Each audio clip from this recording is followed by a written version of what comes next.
When my sister, Claire, passed away last year, she left behind her 8-year-old son, Tyler. Tyler was born with cerebral palsy.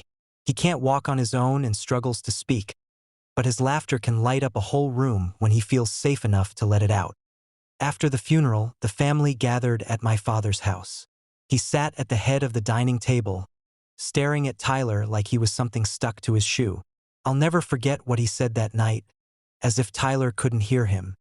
"He's defective trash. Claire should have put him in a home years ago.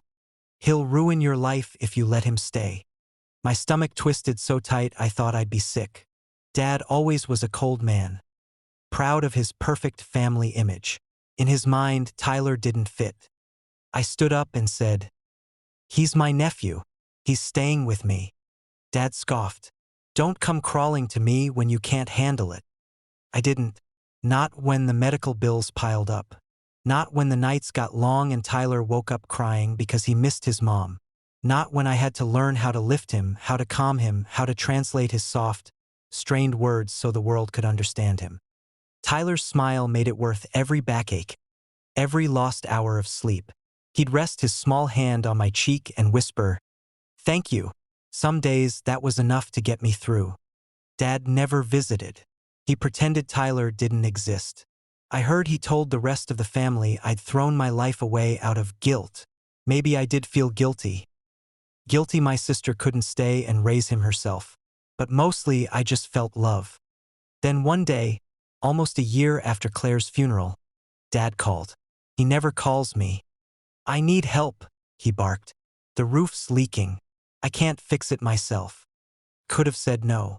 I wanted to, but he was my father, so I loaded Tyler in the van and drove us both over. When Dad saw Tyler in his wheelchair, he frowned. "You brought him?" I didn't answer. I just got to work patching the roof. Tyler sat under the old oak tree in Dad's yard, watching birds, humming a tune only he understood. While I was on the ladder, I heard a noise, then a sharp yell. I looked down and saw Dad on the ground, clutching his chest. His face was pale, eyes wide with fear. I scrambled down and grabbed my phone, but before I could dial, Tyler was already wheeling himself over, awkwardly pushing the joystick with shaking hands. He stopped beside my father, reached out and touched his hand. Tyler's voice was soft but clear. "Help you." Dad's eyes filled with tears. Maybe from pain, maybe from shame. Tyler kept patting his hand, humming that same gentle tune as I called 911 and did what I could until the ambulance arrived. They took Dad to the hospital. He survived the heart attack. When he woke up, I was at his side, and so was Tyler. For the first time ever, Dad reached for Tyler's hand and held it tight. "I was wrong," he rasped. His voice cracked. "I was so wrong." Tyler just smiled, that bright, forgiving smile Claire used to have.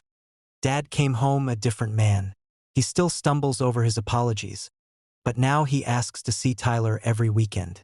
He sits with him in the garden, listens to his little stories, even reads him books the way Claire used to. I know Dad will never be perfect, but Tyler, the boy he once called defective trash, turned out to be the only one strong enough to teach him what it means to love without conditions. Sometimes I wonder who really saved whom that day. But every night when I tuck Tyler in, I know my sister would be proud.